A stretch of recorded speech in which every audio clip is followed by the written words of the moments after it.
किरण और सुधांशु एक सुखी गृहस्थी जीवन जी रहे हैं। दोनों की जोड़ी तो देखते ही बनती थी। सुधांशु जहाँ अच्छे पद पर कार्यरत है, वहीं किरण एक हाउसवाइफ है। सुधांशु और किरण की जोड़ी एक ऐसी जोड़ी है जिसे देखकर जो कोई भी कहे तो सिर्फ यही कहे, यह है परफेक्ट जोड़ी। दोनों एक दूसरे से तालमेल व सामंजस्य बिठा कर चलते हैं। ना दोनों को कभी एक दूसरे से कोई शिकायत, ना कोई शिकवा हुआ। ना अब तक दोनों में कभी कोई ऐसी बहसबाजी हुई है, ना कोई झगड़ा। सचमुच दोनों ही एक दूसरे को पाकर जैसे बहुत भाग्यशाली हो। सुधांशु को जैसे ही कोई ना कोई छुट्टी मिलती, वह किरण को कहीं ना कहीं घुमाने जरूर ले जाता है। आज भी दोनों लंबी छुट्टी बिताकर घर लौटे थे। न जाने क्यों किरण आज रात को नींद नहीं ले सकी। नींद में सो जाने की बजाय वह गहरी सोच में खोई हुई थी। थकान और विचारों को एक साथ मत थी। किरण समय से पीछे अपनी अतीत की गलियों में दौड़ने लगी। किरण हर लिहाज से बहुत आकर्षक थी। उसको देखकर कोई भी अपना दिल हार सकता था, किंतु वह ठहरी बेहद अंतर्मुखी व्यक्तित्व की स्वामिनी। हर कक्षा में फर्स्ट आती, खेलकूद में भी मेडल जीतती, किंतु दोस्त बनाने में पीछे रह जाती।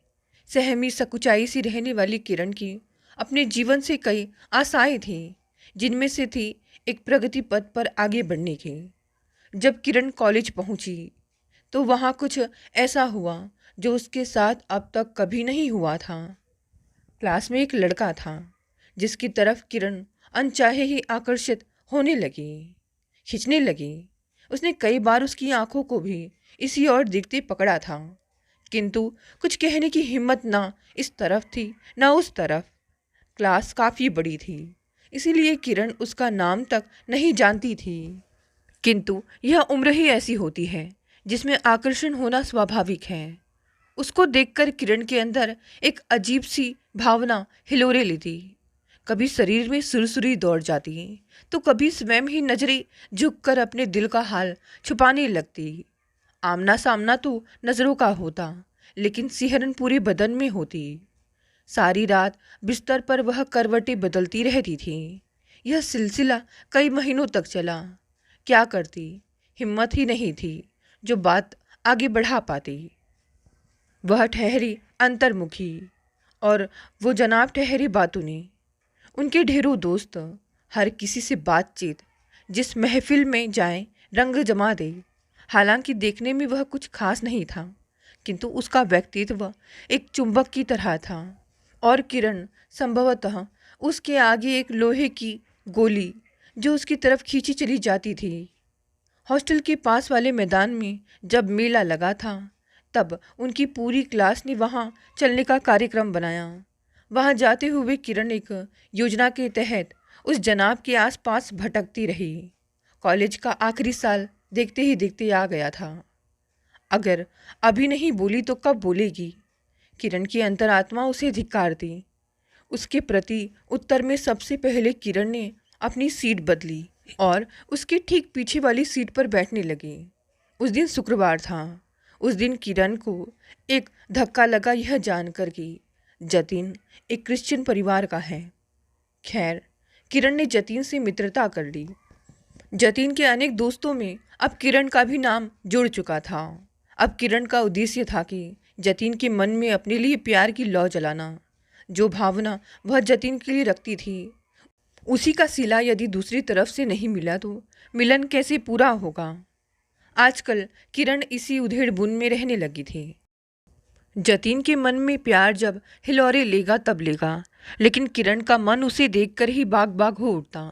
उसके दिल ने भविष्य को लेकर न जाने कितने सुनहरी सपने सजा लिए, जिनमें वह थी और उसका जतिन था। पहले प्यार को दिल कभी नहीं भूलता। संभवतः उसे याद करते रहने में ही कोई बुराई नहीं है। सच्चा प्यार न कभी कम होता है और न मरता है। वह तो बस समय की गर्त में नीचे, कहीं नीचे दिल की सतहों में दफन होकर रह जाता है। लेकिन वह बंधन जो पहले प्यार का दिल से होता है, उस गिरह को खोल पाना शायद मुमकिन नहीं। पहले प्यार की याद आती है, लेकिन एक प्रसन्नता भरी लहर की तरह, ना कि मायूसी भरी तरंग बनकर। पहले प्यार की याद में यदि मिलन की आशा नहीं तो छूट जाने की निराशा भी नहीं। वह अपनेपन में पर्याप्त है दिल में खुशियाँ भर देने के लिए। तभी तो आज किरण के दिल में मीठी यादें एक बार फिर अंगड़ाई ले रही थी। उन्हीं यादों को सीने से लगाए किरण नींद की आगोश में समा गई। सुबह जब नींद खुली तो आज मीटिंग है ऑफिस में, इसीलिए थोड़ा जल्दी निकलूँगा, कहते हुए सुधांशु अखबार की सुर्खियों में खो गया। ठीक है, जल्दी नाश्ता तैयार कर देती हूँ। झटपट उठकर किरण किचन की ओर बढ़ गई। दोनों की गृहस्थी में वह सब था जो एक आदर्श युगल जोड़े में होना चाहिए, एक दूसरे के प्रति प्यार, सम्मान व विश्वास। सुधांशु और किरण की शादी को 5 साल बीत चुके थे और इन 5 सालों में दोनों ने एक दूसरे को अच्छी तरह समझ लिया है और एक दूसरे की खूबियाँ व कमियों के साथ स्वीकार लिया है। तभी तो दोनों इतने खुश रहते हैं। दोनों की ही माताएं अब अपनी गोद में एक नन्हे को खिलाने की चाह प्रकट करती रहती हैं, लेकिन यह इन दोनों की समझदारी है कि यह अपनी ज़िंदगी के निर्णय अपने हिसाब से करते हैं। शादी के समय ही इन्होंने यह सोच लिया था कि परिवार आगे तभी बढ़ाएंगे जब हम चाहेंगे, ना कि जब सामाजिक दबाव पड़ने लगेगा। आज किरण ने नाश्ते में उपमा बनाए। जतीन को उपमा बहुत पसंद थे। जब कभी उसका दिल जतीन को याद करता, वह उसकी पसंद का खाना बनाकर सुधांशु को खिलाती है और उसकी आंखें सुधांशु के रूप में जतीन को बैठा पाती हैं। किरण का मन इस भावनाओं को किसी बेवफाई के रूप में नहीं दिखता। वह तो पूरी तरह सुधांशु की है। बस दिल का एक टुकड़ा है जो अभी भी जतीन के नाम पर धड़कता है। उसने कई बार स्वयं से यह प्रश्न भी किया कि ऐसा क्यों। पहला प्यार शायद इसीलिए नहीं भूलता क्योंकि यही वह इंसान है जिसने आपके दिल के कोरे कागज़ पर पहला हर्फ लिखा। उसके बाद तो इस दिल के कागज़ पर जो भी कुछ लिख गया उसने कहानी को आगे ही बढ़ाया, शुरुआत नहीं की। दिल का जो टुकड़ा पहले प्यार में पड़ा वह मासूम था, अनजाना था, अनभिज्ञ था। भविष्य में यह दिल जिसके भी पास जाए उस पर एक छाप लग चुकी होती है। पहला प्यार, वह तारों को गिनना, वह सपनों में मुस्कुराना, वह प्रीतम की याद आने पर आंखों का स्वतः आर्द्र हो उठना। दिल पर पहली दस्तक की बात ही कुछ और है। उसके बाद तो जो हुआ वह एक अनुभवी दिल पर गुजरने वाली तजर्बे की तरह है। सुधांशु के ऑफिस चले जाने के बाद किरण ने घर का कामकाज निपटाया। फिर नहा धोकर हाथों में क्रीम लगाते हुए जब वह ड्रेसिंग टेबल के आगे आईने में खुद को निहार रही थी तो अचानक उसकी उंगलियां शादी की अंगूठियों में घूमने लगी। कुछ याद करते हुए वह फौरन अपनी अलमारी की ओर लपकी। यही वह अंगूठी थी जो जतीन ने किरण को अपने प्यार का इजहार करते हुए दी थी। उस दिन किरण के पैर जमीन पर नहीं पड़े थे, शायद उड़ ही रही थी वह। इस बार जब वह हॉस्टल की छुट्टियों में घर जाएगी तो अपने मम्मी पापा से जतीन के बारे में बात करेगी। यही वादा जतीन ने भी उसे दिया था। दोनों साथ साथ समय गुजारते और भविष्य के सपने संजोते। कभी यह सोचते कि किस शहर में अपना घर बनाएंगे, तो कभी यह सोचते कि बच्चों के नाम क्या होंगे। दोनों ने सोच लिया था कि रजिस्टर्ड विवाह ही करेंगे। जब माता पिता से बात करेंगे तो ऐसे वैसे कोई बात आगे ना आए, इस बात का ख्याल रखते हुए दोनों ने काफ़ी प्लानिंग कर ली थी। लेकिन होता वही है जो समय को मंजूर होता है। जब किरण ने अपने माता पिता से जतीन के बारे में बात की तो आसमान में छेद ही हो गया। माँ ने रो रो कर घर में हंगामा शुरू कर दिया और स्वयं को कोसने लगी कि क्यों लड़की को पढ़ने आगे भेजा, वह भी दूसरे शहर, अपनी नज़रों से दूर। माँ का विलाप बढ़ता ही जा रहा था। जोर जोर से वे कहने लगी, बड़े बूढ़े सही कहकर गए हैं कि स्त्री को स्वतंत्र नहीं छोड़ा जाना चाहिए। बाल्यावस्था में पिता, युवावस्था में पति और उसके बाद पुत्र के अधीन रखना चाहिए। हमसे बहुत बड़ी गलती हो गई जो इसकी बातों में आकर दूसरे शहर इसे पढ़ने जाने की अनुमति दे दी। देखो अब क्या गुल खिला कर आई है, अपना मुंह तो काला कर कर ही आई है। हमारी भी नाक कटवा दी, कहीं मुंह दिखाने लायक नहीं छोड़ा। पिता तो जैसे सदमे में आकर कुर्सी से हिलना ही भूल गए थे। शाम तक वह उन्हें मनाती रही, तरह तरह की दलीलें देती रही, लेकिन जब एक बारगी खड़े होकर पिता ने यह कह दिया कि शायद इसे हम दोनों की झूलती लाशें देखकर ही सुकून मिलेगा। तो उसके आगे किरण विवश हो गई। अब कहने सुनने को कुछ शेष नहीं बचा था। जब उसके माता पिता ही उसके निर्णय को नहीं अपनाएंगे तो और किसी से वह क्या उम्मीद रखे। आखिर अपने माता पिता की अर्थियों के ऊपर वह अपना आशियाना तो नहीं बना सकती थी। आश्चर्य तो इस बात का हुआ कि जतिन की ओर से भी कोई संदेश नहीं आया। संभवतः उसे भी ऐसे ही किसी दृश्य का सामना करना पड़ा होगा। आज किरण उसे माफ़ कर चुकी है, शादी करके आगे बढ़ चुकी है, पूरी ईमानदारी से सुधांशु के साथ अपने रिश्ते को निभा रही है।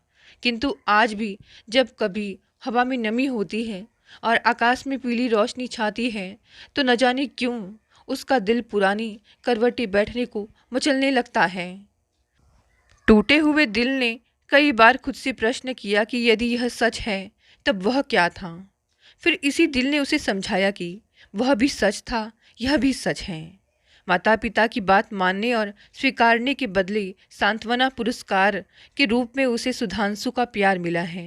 एक बारगी सुधांशु से शादी के लिए हामी भरकर वह जतिन के प्यार को अपनी खोटी किस्मत मानकर आगे बढ़ चुकी थी। लेकिन फिर उलट पुलट कर आती यादों ने उसे चैन कब लेने दिया। आज किरण फिर अपने लैपटॉप के सामने बैठ गई। आज फिर सोशल साइट पर जाकर जतिन को ढूंढेगी। शायद उससे मिलकर एक बार अपनी सफाई देकर किरण के दिल को चैन मिलेगा। उधर ऑफिस में मीटिंग के बाद सुधांशु को अपने सचिव के पद के लिए आए बायोडेटा में से छटनी करनी थी। एचआर डिपार्टमेंट ने उसे काफ़ी सारी रिज्यूम भेज दिए थे। साथ ही एक नोट भी छोड़ा था। सर, आप जिन प्रत्याशियों को चयनित करेंगे उन्हें हम आपसे सिग्नेचर के लिए बुलवा लेंगे। फिर आप जिसका चुनाव करेंगे वही आपके सचिव के पद के लिए रख दिया जाएगा। बायोडेटा पढ़ते समय सुधांशु की नज़र एक रिज्यूम पर अटक गई। नाम की जगह पर दीपा मल्होत्रा लिखा था और स्थान की जगह पर आगरा पढ़ने पर सुधांशु का दिल एक ही राग अलापने लगा। कहीं यह वह तो नहीं? दीपा मल्होत्रा और वह भी आगरा से। उत्सुकतावश उसने आगे का बायोडेटा पढ़ना शुरू किया। कॉलेज का नाम पढ़ने के बाद उसे विश्वास हो गया कि यह वही दीपा है जिसे वह अपना दिल हार चुका था। ऑफिस की सीट पर बैठे बैठे सुधांशु का मन अपने माता पिता के घर आगरा की गलियों में विचरने लगा। सुधांशु जब अपने माता पिता के साथ गांव से आगरा आया था तब वह 7वीं कक्षा में पढ़ता था। नया स्कूल, नया परिवेश, नए सहपाठी। ऐसे में क्लास में पढ़ रही एक लड़की की ओर अनायास ही आकर्षित होने लगा। किशोरावस्था में ऐसा ही होता है जिसमें हार्मोन्स के कारण मन बेचैन रहता है, भावनाएं मचलती रहती हैं और जी चाहता है कि सब कुछ हमारी इच्छानुसार होता रहे। सुधांशु उस लड़की के प्यार में खुद को 7वें आसमान पर अनुभव करने लगा।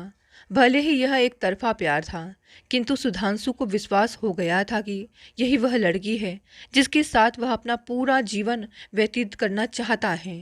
स्कूल में दीपा को देखने पर सुधांशु की आंखों की पुतलियां फैल जाती थी। एक बार उसके एक दोस्त ने पूछ ही लिया, क्या यही है तेरे सपनों की रानी सुधांशु?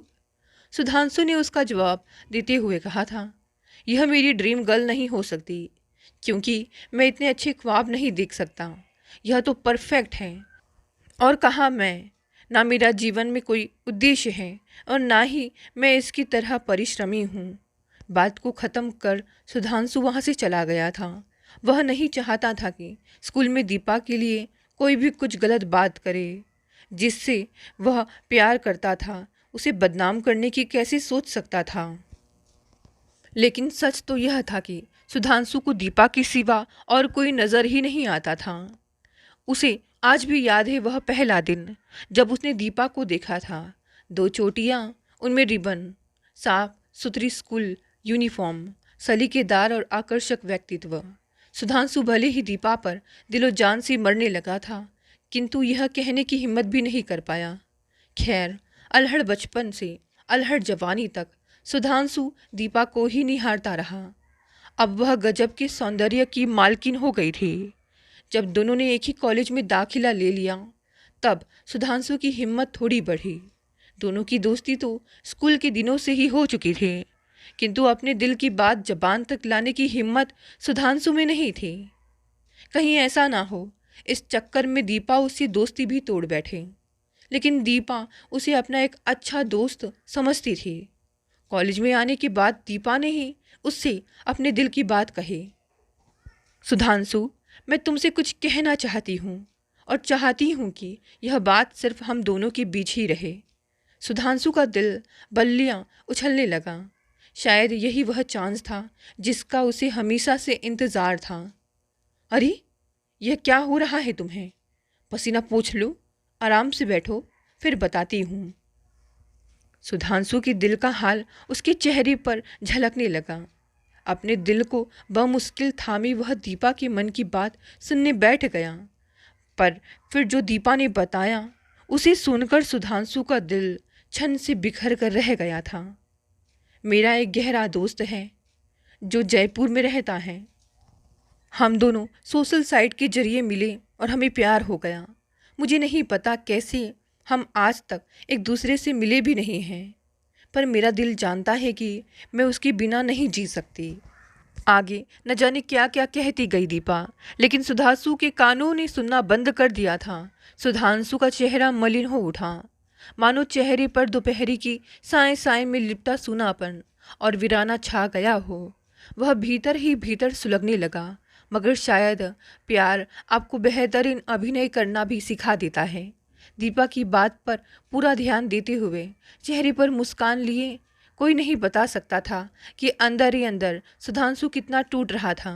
लेकिन प्यार में पड़े किसी मूर्ख की तरह ऊपर से यही बोलता रहा, तुम्हें मुझसे जो मदद चाहिए मैं करूँगा। आखिर तुम्हारी खुशी में ही मेरी खुशी है। हम दोस्त जो हैं। लेकिन सुधांशु का दिल घायल हो चुका था। कॉलेज पूरा होते होते सुधांशु ने दीपा से काफ़ी दूरी बना ली। करता भी क्या, उसका दिल हर बार उसे देख मचल उठता। हर बार मचलते दिल को संभालना कोई हंसी खेल नहीं। कॉलेज के बाद दोनों भिन्न शहरों में आगे की शिक्षा प्राप्त करने चले गए। अलग अलग शहरों में दोनों की डिजिटल दोस्ती कायम रही। दीपा के जयपुर वाले अफेयर को बचपन की भटकन की संज्ञा दे सुधांशु ने एक बार फिर प्रयास करने का निर्णय लिया, परंतु इस बार वह खुद को नज़रअंदाज होने से बचाना चाहता था। सो इस बार उसने सोशल मीडिया के अपने अकाउंट पर दीपा के साथ फ्लर्टिंग से शुरुआत की। ऐसा देख उसके आश्चर्य का ठिकाना नहीं रहा जब दूसरी ओर बैठी दीपा ने उसकी बातों का बुरा नहीं माना, बल्कि कभी कभी उसे यूँ लगता जैसे दीपा भी ऐसा ही चाहती है। वह भी हंसी मजाक से उसकी फ्लर्टिंग का जवाब देती। सुधांशु अब अपने और दीपा के रिश्ते को अगले कदम तक पहुंचाना चाहता था, किंतु दीपा अक्सर उसे दोस्त कहकर पुकारा करती। फिर भी दीपा के दिल में क्या है, इसको लेकर सुधांशु अक्सर उलझन में रहता, क्योंकि उसने क्या खाया, कब खाया, कितना सोया, पढ़ाई कर ली या नहीं आदि प्रश्नों से दीपा उसे परेशान करती रहती। इसका निष्कर्ष उसका मन यही लगाता कि दीपा भी उसकी ओर आकर्षित है। शायद यह प्यार एक तरफा नहीं। सुधांशु इस रिश्ते को आगे बढ़ाने के ख्वाब सजा ही रहा था कि एक दिन दीपा ने उसे बताया कि उसकी शादी होने वाली है। उसने बताया कि उसके परिवार वालों ने उसके लिए एक लड़का देखा है और अगले साल उसकी शादी कर दी जाएगी। एक बार फिर सुधांशु का दिल टूटा था, वह भी उसी लड़की के हाथों। इस बार सुधांशु खुद को संभालने में स्वयं को विफल पाने लगा। उसने ठान लिया था कि अब वह दीपा से कोई सरोकार नहीं रखेगा। अगर दीपा उसकी हो गई होती तो उसकी राह में वह असंभव को भी संभव बना देता, उसको दुनिया की हर खुशी देता, चाहे इसके लिए उसे पूरे संसार से लोहा लेना पड़े। प्यार ने उसे एक लड़के से एक पुरुष में तब्दील कर दिया था। एक पुरुष के लिए उसका पहला प्यार अविस्मरणीय होता है। एक प्रेमी अपनी महबूबा को वह स्थान देता है जो उसने आज तक किसी को नहीं दिया, शायद अपने परिवार और अपने दोस्तों से भी ऊपर। उसके लिए प्यार स्वार्थ रहित और शर्त रहित होता है। उसे आज भी याद है, स्कूल में उसके दोस्तों ने उसे समझाया था, अरे यार, किसी पर इतना भी फिदा ना हो जा कि उसके परे दुनिया ही ना रहे। संसार में कुछ भी स्थायी नहीं। जब तक वह तुम्हारे पास है उसे प्यार करो, लेकिन जब वह बिछुड़ जाए तो उसे जाने दो। हमारी समाज की एक विडंबना यही है कि मर्द को दर्द नहीं होता। बेचारा अंदर से कितना भी टूट रहा हो, ऊपर से उसे अपनी मैचो मैन इमेज बनाकर रखनी ही पड़ती है। स्वयं को मजबूत और भावनाहीन दिखाना मर्द होने की निशानी बन जाता है। इसी चक्रव्यूह में फंसकर सुधांशु भी ऊपर से शांत बना रहा। यह तो उसका दिल ही जानता है कि आज भी उसके एटीएम का पिन नंबर दीपा के जन्म की तारीख है, क्योंकि आज भी वह दीपा से ही प्यार करता है। जहाँ भी जाता है लगता है दीपा उसके साथ है, जबकि एक बार ठान लेने के बाद उसने कभी दीपा को ढूंढने की कोशिश नहीं की। वह तो बस अपनी यादों में उसके साये के साथ ही खुश रहा। शादी भी उसने परिवार की रजामंदी से कर ली और किरण को भी पूरी ईमानदारी से चाहने लगा। दीपा के प्यार का साया जो उसके दिल में आज भी लहराता है, वो कभी भी किरण के प्रति किसी दुराव का कारण नहीं बना। इसके पीछे का कारण शायद यह है कि कुछ घटनाएं हमारे जीवन को प्रमुख हिस्सों में बांट देती हैं, फिर उनसे बाहर निकलना बेहद मुश्किल हो जाता है। उसकी शादी को 5 साल बीत चुके हैं, दीपा से दूर हुए लगभग 7 साल, लेकिन फिर भी उसे ऐसा लगता है जैसे कल ही की बात हो। दीपा की झलक, उसकी हंसी, उसका आंखें सिकोड़ना, उसके अपने मन में दीपा के प्रति पुलकित होती भावनाएं, सब कुछ कल की ही बात लगती है। तभी तो आज दीपा का नाम अपनी नज़रों के सामने आने पर उसका मन कहने लगा कि यही है जिसका बायोडेटा उसको चयनित करना है। अगले कुछ दिनों तक सुधांशु एचआर डिपार्टमेंट के पीछे लगा रहा कि क्यों नहीं वो चयनित प्रत्याशियों का सिग्नेचर करवा ले। उसकी जिद थी कि सारे काम छोड़कर पहले उसके सचिव पद की नियुक्ति की जाए। आजकल घर में भी सुधांशु पहले से अधिक प्रसन्न रहने लगा। प्रसन्नचित्त तो आजकल किरण भी बहुत रहने लगी है। सोशल मीडिया साइट पर आखिरकार उसने जतिन को खोज जो निकाला।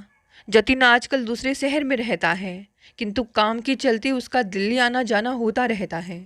दोनों ने मिलकर यह तय किया कि अगली बार जब वह दिल्ली आएगा तब दोनों मुलाकात अवश्य करेंगे। और बहुत जल्दी वह दिन भी आ गया जब जतिन का दिल्ली आना हुआ। सुबह से फटाफट सारा काम निपटाकर स्वयं पर मेकअप की पूरी मेहरबानी करने के बाद किरण उससे मिलने तय रेस्टोरेंट के लिए घर से चल पड़ी। रास्ते से ही उसने सुधांशु को मैसेज भेज दिया कि वह अपने ओल्ड टाइम फ्रेंड से मिलने जा रही है। हो सकता है कि शाम को थोड़ी देर हो जाए। उधर सुधांशु ने सिग्नेचर के लिए दीपा को कंपनी द्वारा बुलावा भिजवा दिया था। उससे मिलने के लिए ऑफिस नहीं बल्कि रेस्टोरेंट से मुलाकात तय की गई। इसका कारण दीपा को यह बताया कि जिन सर को इंटरव्यू लेना है वह उस दिन किसी मीटिंग के लिए ऑफिस में उपस्थित नहीं होंगे, सो जहां वे उपस्थित होंगे आप वहीं पहुंच जाइए।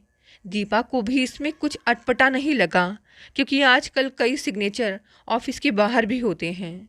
तय समय से पहले सुधांशु उस रेस्टोरेंट में पहुंचकर दीपा की प्रतीक्षा करने लगा।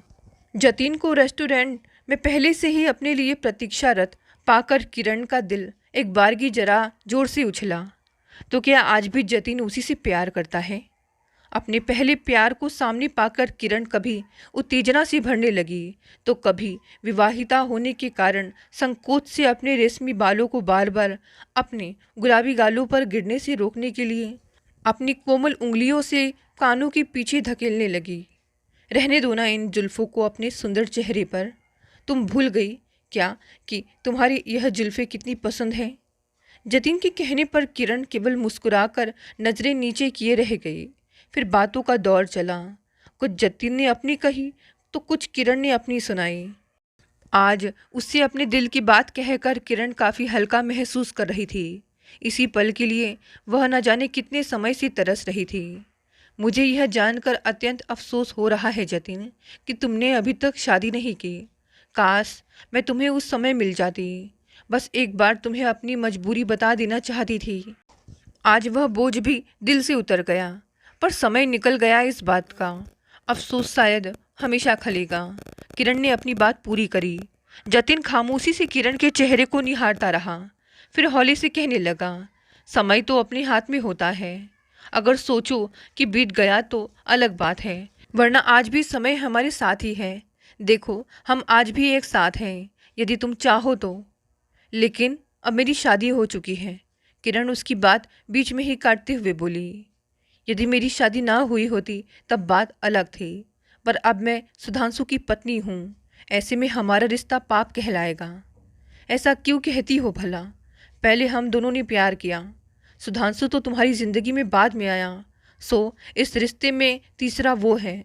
अगर तुम्हारे और मेरे घर वाले हमारी प्यार के लिए राजी हो गए होते और आनन फानन तुम्हारी शादी दूसरी जगह ना करवा दी होती तो आज हम एक साथ होते। जब दीपा आरक्षित टेबल पर पहुंची तो वहां सुधांशु को बैठा देख उसका चौंकना स्वाभाविक था। सुधांशु, तुम यहाँ? हाँ दीपा, मैं ही हूँ जिसके साथ आज तुम्हारा सिग्नेचर है। हो गई ना सरप्राइज? मैं तो तुम्हारा बायोडाटा पढ़ते ही तुम्हें पहचान गया था और तुमसे मिलने के इस मौके को मैं किसी भी कीमत पर गवा नहीं सकता था। सारी स्थिति समझने के बाद दीपा और सुधांशु हंस हंस कर एक दूसरे के साथ आज तक बीती जिंदगी के अनुभव बांटने लगे। कितना अच्छा लग रहा है तुमसे मिलकर। न जाने क्यों इतने समय से हम मिले नहीं। तुम तो मेरी बेस्ट फ्रेंड रहे हो ना। दीपा उसे अपनी शादी, गृहस्थी, बच्चों के किस्से सुनाने लगी। वह काफ़ी खुश लग रही थी। जाहिर था कि अपनी ज़िंदगी में दीपा अच्छी तरह रम चुकी है और उसे कोई शिकायत भी नहीं है। प्यार हमारा दिल नहीं तोड़ सकता, वह तो अधूरी ख्वाहिशों और निराश सपनों के कारण टूटता है। सुधांशु को समझ आ रहा था कि उसका प्यार वाकई एक तरफा था। तभी उसकी नज़र रेस्टोरेंट के दूसरे कोने में बैठी किरण पर पड़ी। किरण को देखते ही वह असहज हो उठा। यदि उसने सुधांशु को यहाँ किसी अन्य महिला के साथ बैठे देख लिया तो न जाने उसके बारे में क्या सोचने लगे। उसे याद आया कि आज किरण भी अपने एक पुराने दोस्त से मिलने गई है। इत्तेफाक देखिए, दोनों एक ही रेस्टोरेंट में पहुंच गए। लेकिन मौजूदा स्थिति में सुधांशु उस चोर की तरह था जो अपनी दाढ़ी के तिनकों को छिपाने के प्रयास में जुटा हो। वह आगे कुछ कहता, इससे पहले ही दीपा बोल पड़ी। सुधांशु, मैंने नौकरी के लिए आवेदन अवश्य दिया था, किंतु कल ही मेरे पति का तबादला दूसरे शहर में हो गया है। इस कारण यह नौकरी मैं नहीं कर पाऊंगी। मैं यही यहाँ बताने आई थी, लेकिन कितना अच्छा हुआ जो तुमसे मुलाकात हो गई। आगे भी हम टच में रहेंगे। घर लौटते समय कैब में बैठी किरण आज जतिन के साथ बिताई दोपहरी को रिवाइंड करने लगी। जतिन आज भी उसे चाहता है, आज भी उसकी राह देख रहा है। शायद अगर वह चाहे तो जतिन के पास जा सकती है, पर क्या वह ऐसा चाहती है? क्या सुधांशु के साथ बिताए शादीशुदा जिंदगी के 5 साल इतने हल्के हैं कि उनसे हाथ छुड़ाना उसके लिए संभव है? इस सारे प्रकरण में सुधांशु कहाँ खड़ा होता है? उसकी क्या गलती है? किरण दोनों पलड़ों में बीच झूलने लगी। जहन के कांपते हुए पानी पर असमंजस की नाव बह निकली। नहीं, वह सुधांशु को नहीं छोड़ सकती, जिसके साथ उसने अपनी गृहस्थी बसाई, जिसने उसका हमेशा ध्यान रखा, उसे पूरा प्यार दिया, अपने परिवार में सम्मान दिया। उसे वह कैसे बिसरा दे? यदि उसने एक गलत कदम उठाया तो सुधांशु का प्यार पर से विश्वास उठ जाएगा। अपनी ज़िंदगी में रंग भरने के लिए वह अपने पति की ज़िंदगी को स्याह नहीं कर सकती। कई बार हमारे जीवन में कुछ ऐसे अंश होते हैं जिन्हें हम ना भूल सकते हैं और ना मिटा सकते हैं, जो हमें सुकून भी देते हैं और कष्ट भी, परंतु उन्हें हम अपने दिल के कोनों में हिफाजत से संजो कर रखना चाहते हैं। दोस्तों, कहानी यहीं समाप्त हो गई। कहानी पसंद आई, लाइक शेयर कमेंट करें। नए हैं तो चैनल को भी सब्सक्राइब कर लें। धन्यवाद दोस्तों, मिलते हैं अगली नई कहानी से।